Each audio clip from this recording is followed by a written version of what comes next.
Pramuka Pembangunan Nasional Sukoharjo. Saya mahasiswa PPG dalam jabatan Angkatan 3 tahun 2023, Program Studi Pendidikan Kimia LPTK Universitas 11 Maret. NIM X902 308 2941. Pada hari ini, Senin 4 Februari 2024, saya akan melaksanakan uji kinerja pembelajaran pemisahan campuran di kelas 10 TJKT. Berikut video praktek pembelajaran saya. Action. Siap, udah?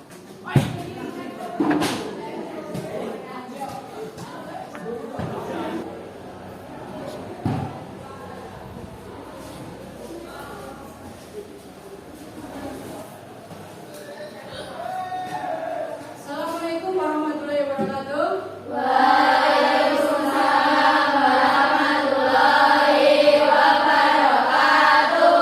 Selamat pagi anak-anakku semuanya. Gimana kabarnya hari ini? Alhamdulillah, berarti sehat semuanya ya. Sebelum mulai pembelajaran, kita berdoa dulu. Silakan ketua kelasnya untuk memimpin doa. Yuk, monggo Mbak. Siap, Kak. Di depan dulu. Berdoa mulai.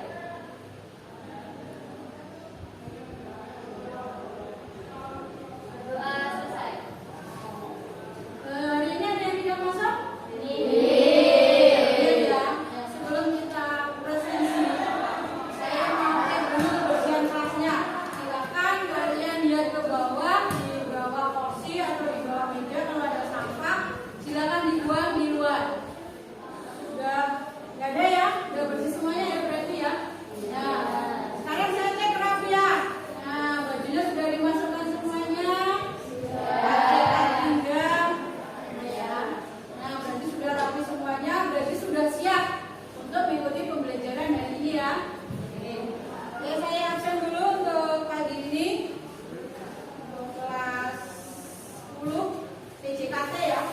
Oke. Satu adik Junifah, Ananda Putri, Ayu Putri Sabila, Bernadetta Ayu. Nah, sekarang untuk membangkitkan jiwa patriotisme kita, cinta tanah air, kita menyanyikan lagu nasional. Kita menyanyikan lagu Indonesia Raya atau Garuda Pancasila. Kita akan menyanyikan lagu nasional Garuda Pancasila. Silakan salah satu untuk memandu temannya. Buat siapa? Tidak lagi ya? Silakan. Saya.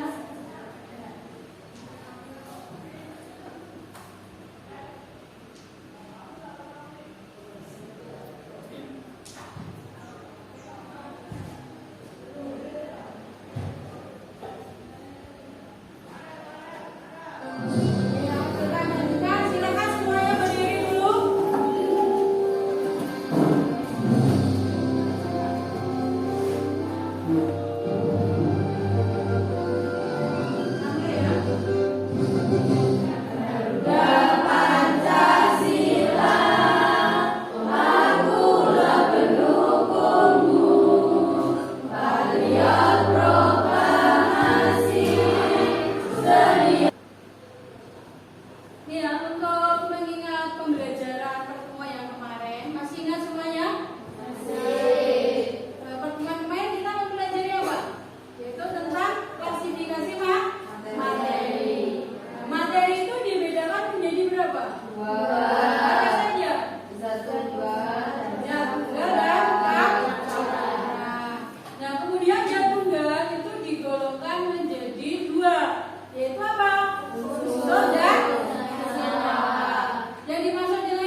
yang masing-masing penyusunnya masih memiliki zat yang sama atau sifat yang sama.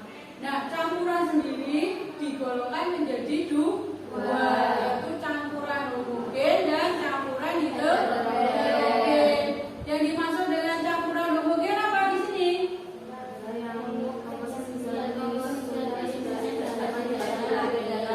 Komposisinya atau zat pencampurnya tidak dapat dibedakan lagi. Contohnya apa? Lautan, kemudian campuran heterogen. Yang dimaksud dengan campuran heterogen apa?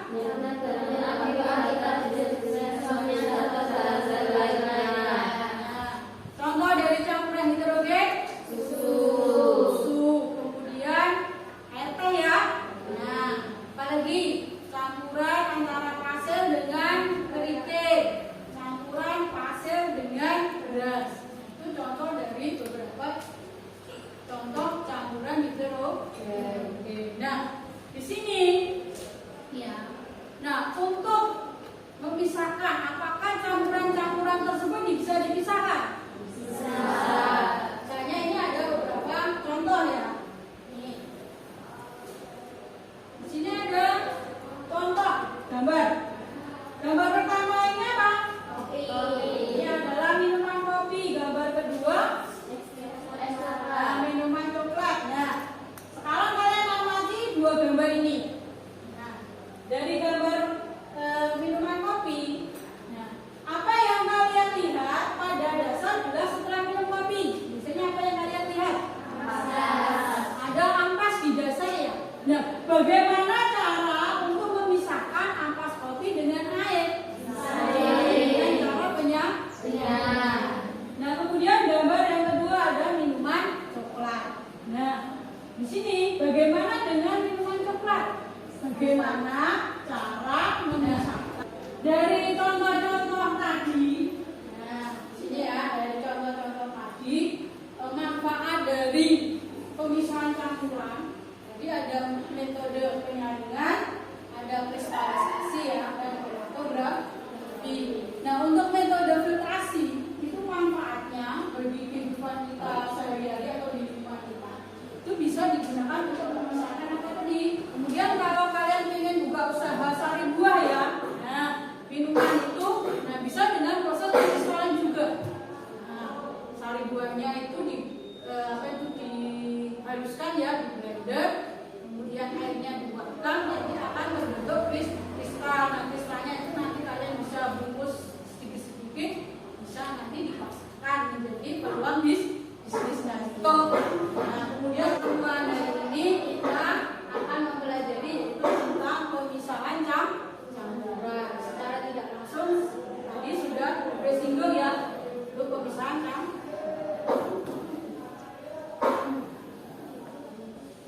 Pemisahan campuran itu ada berapa? Ada 6, apa saja? Filtrasi, kristalisasi. Kali ini kita hanya mempraktikkan 3 pemisahan campuran, yaitu dengan metode filtrasi, metode kristalisasi, dan metode kromatografi. Nah, metode filtrasi itu adalah metode pemisahan campuran yang digunakan untuk memisahkan cairan dan padatan yang tidak larut berdasarkan pada perbedaan partikel-partikel yang bercampur. Sedangkan metode kristalisasi yaitu metode pemisahan untuk memperoleh zat padat yang terlarut dalam suatu campuran. Dasar dari metode ini adalah pelarutan bahan dalam suatu pelarut dalam titik Kemudian yang ketiga adalah metode kromatografi, yaitu pemisahan campuran yang terjadi karena perbedaan pelarutan zat-zat dalam pelarut serta perbedaan penyerapan absorpsi kertas terhadap zat-zat yang akan dipisahkan. Yang pertama adalah menganalisis konsep metode pemisahan campuran filtrasi, kristalisasi, dan kromatografi kertas dengan tepat. Yang kedua, menerapkan pemanfaatan konsep metode pemisahan campuran dalam kehidupan sehari-hari. Kemudian yang ketiga, melakukan penyelidikan teknik pemisahan campuran, filtrasi, kristalisasi dan kromatografi kertas. Kemudian yang keempat adalah mempresentasikan hasil praktikum pemisahan campuran dengan metode filtrasi, kristalisasi dan kromatografi kertas dengan bergotong royong dan bernalar kritis. Nah, kemudian model pembelajaran yang digunakan yaitu dengan model pembelajaran problem based learning. Adapun langkah-langkahnya, tahap pertama adalah orientasi peserta didik terhadap masalah. Yang kedua adalah mengorganisasikan peserta didik. Yang ketiga, membimbing penyelidikan. Kemudian yang keempat, peserta didik menyajikan hasil karya. Kemudian tahap yang kelima adalah menganalisis dan mengevaluasi. Nah, untuk penilaian yang nanti diambil yaitu ada dua, yaitu asesmen diagnostik non kognitif yang sudah kita lakukan sebelum sebelum pembelajaran. Kemudian yang kedua adalah penilaian informatif, yaitu penilaian sikap, pengetahuan dan keterampilan. Untuk penilaian sikap, ini mengacu pada profil pelajar Pancasila, yaitu nanti yang saya ambil adalah bernalar kritis saat kalian diskusi, saat kalian praktik. Nanti kemudian untuk gotong royong, ini juga saya ambil ketika kalian diskusi dan praktik. Kemudian nilai pengetahuan nanti diambil dari pre-test dan post-test. Kemudian nilai keterampilan yaitu dari praktek, diskusi dan presentasi.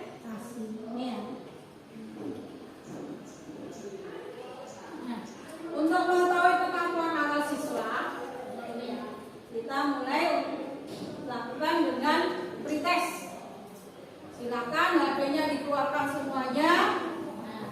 Saya bukakan untuk pretestnya. Pretestnya itu melalui kuisis ya.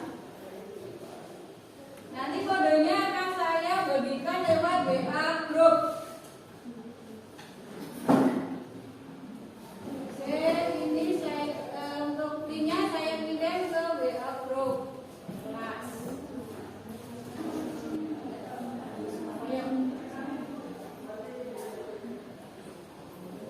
Oke, sudah?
Terima kasih masih bersama saya Muhammad Soli dalam Kompas Digital.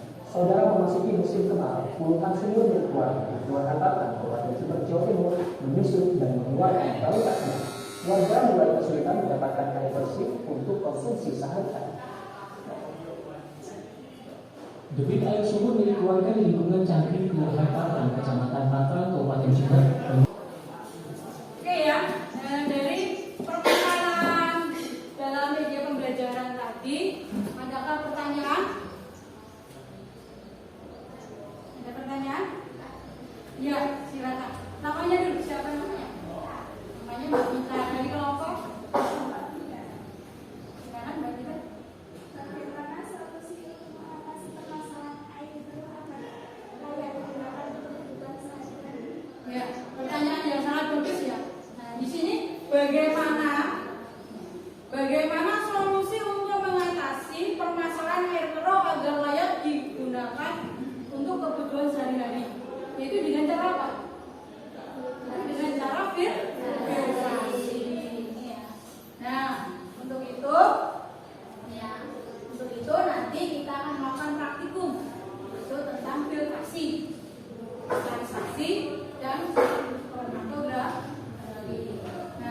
Untuk tahap berikutnya, tahap kedua, yaitu mengorganisasikan peserta didik. Silakan peserta didik membentuk kelompok berdasarkan kelompok yang sudah saya bagi berdasarkan gaya belajar siswa.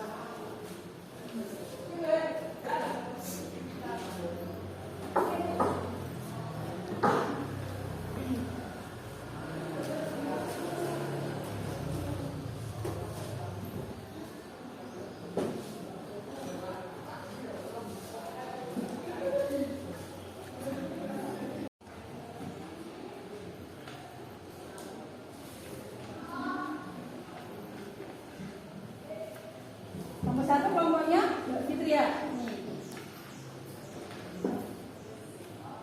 Silakan diskusi dengan temannya. Kemudian kelompok dua,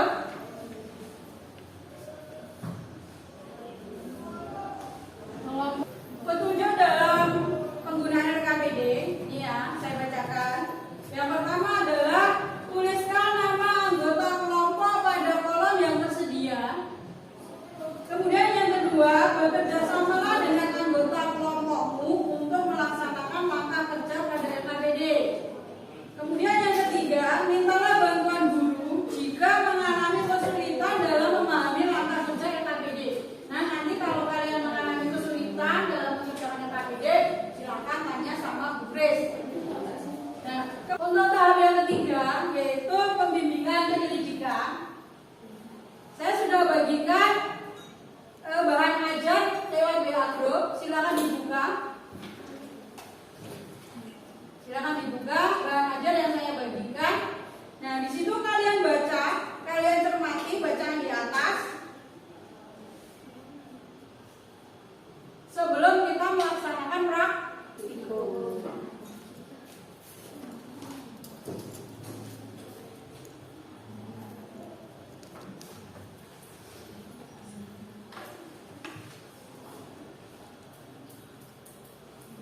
Silakan bahan ajar yang saya berikan dibaca dulu, dicermati dulu.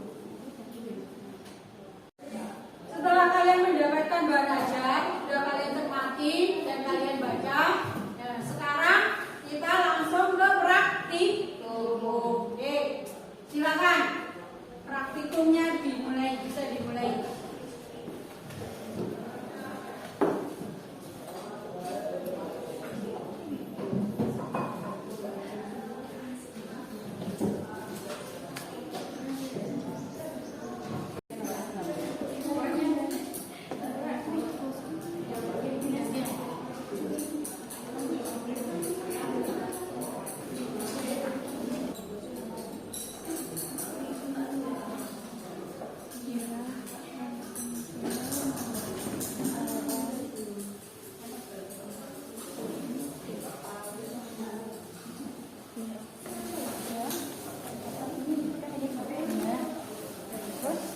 Habisan yang kedua apa? Yang ketiga apa? Iya. Iya. Habis kerikil? Apa lagi? Habis kerikil kecil terus? Besar. Nah, pasir atau kecil besar? Atau arang? Yang besar dulu. Pasir dulu ya.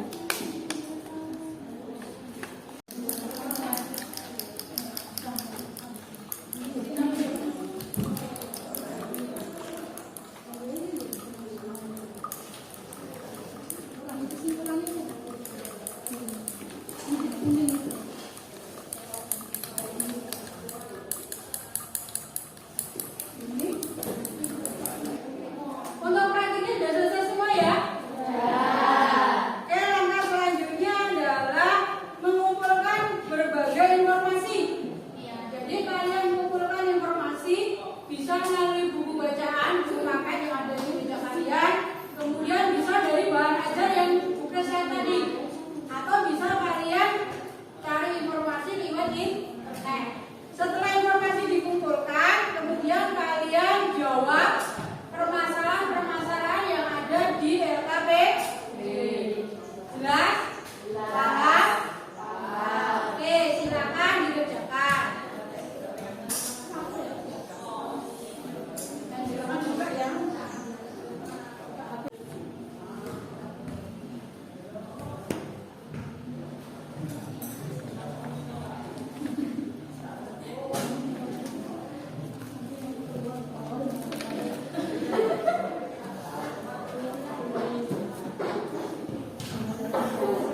kapas, 2 tisu, 3 kerikil, 4 kerikil besar, 5 pasir, 6 arang, 7 tisu.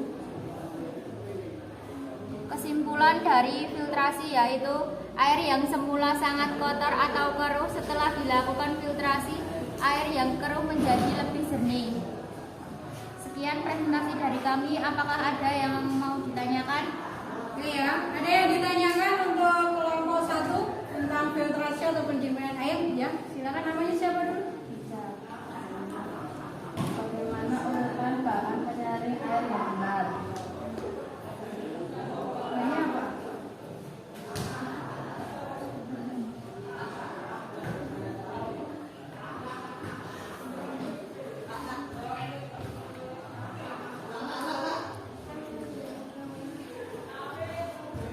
Alat dan bahan.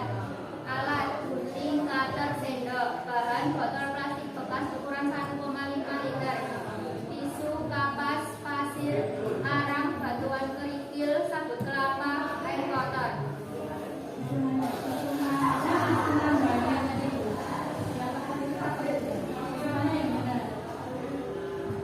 Susunan bahan-bahan penjernih air. 1 tisu, 2 kapas, 3 batuan kerikil, 4 batuan besar, 5 pasir, 6 arang, 7 tisu dan kapas. Sudah puas dengan jawabannya? Sekian presentasi dari kelompok kami. Wassalamualaikum warahmatullahi wabarakatuh. Beri pas untuk teman kita kelompok 1. Nah, sekarang kita masuk ke tahap yang kelima, yaitu menganalisis dan mengevaluasi.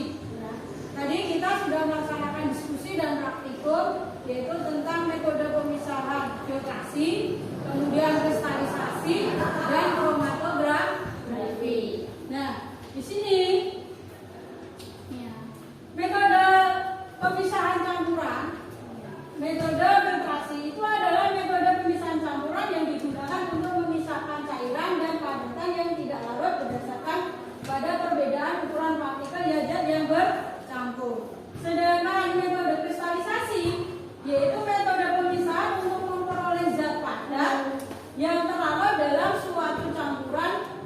Ini ya, dasar dari metode ini adalah pelarutan bahan dalam suatu pelarut dalam titik beku. Ini tadi digunakan untuk membersihkan garam ya, garam dari pengotornya. Kemudian metode kromatografi yaitu pemisahan campuran yang terjadi karena perbedaan pelarutan zat-zat dalam pelarutan serta perbedaan penyerapan atau absorpsi kertas terhadap zat-zat yang akan dipisahkan. Tadi praktikumnya adalah pemisahan zat warna spedol ya. Tadi menghasilkan beberapa warna.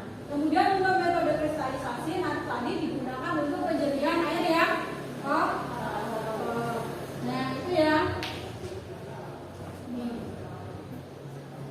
Karena tidak tahap 1, tahap 2, tahap 3, tahap 4, tahap 5 sudah kita lewati, sekarang kita masuk ke tahap terakhir dari pembelajaran kita pada hari ini adalah penutup.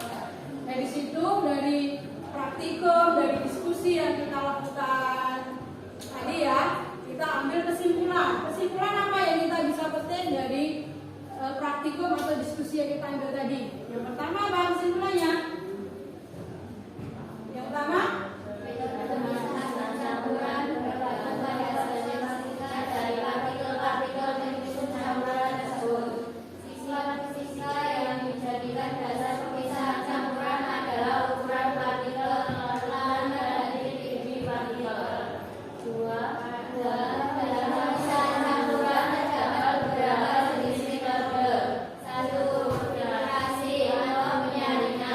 Pemisahan campuran yang tidak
waktu campuran. Yang ketiga adalah kromatografi, yaitu pergerakan antara fase diam dan fase bergerak. Jadi ini ya kesimpulan yang kita ambil. Nah, tahap selanjutnya adalah proses ya, karena tadi kita sudah belajar tentang pemisahan campuran. Nah, untuk mengetahui pemahaman dari siswa-siswa semua, ya, setelah pembelajaran kita lakukan proses. Nih, silakan disiapkan HP-nya kembali. Oke, silakan dibuka. Sekarang kita lanjut ke proses ya. Silakan gabung ke link yang saya berikan lewat WA Group. Ya, silakan gabung ke link yang saya berikan.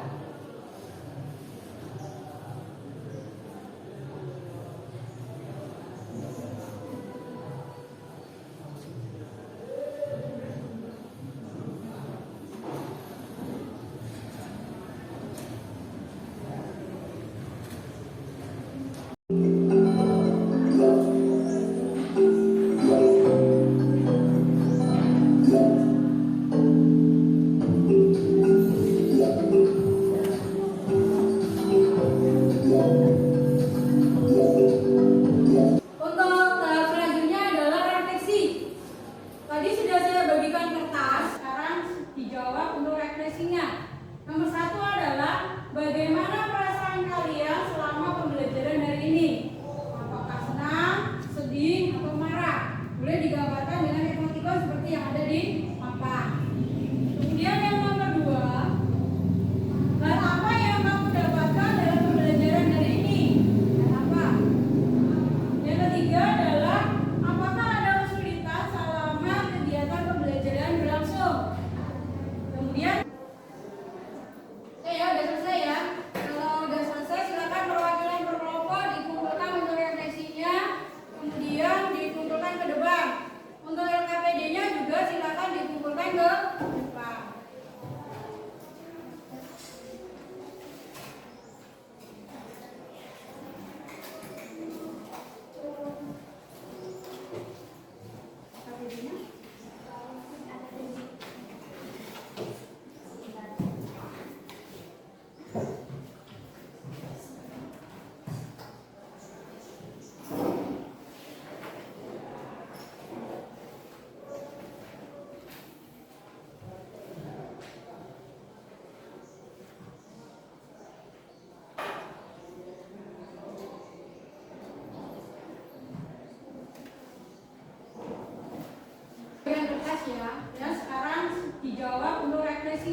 yaitu tentang B3, yaitu bahan berbahaya dan beracun. Nah, untuk mengakhiri pembelajaran kita ini, kita baca bersama-sama, alhamdulillah bersama-sama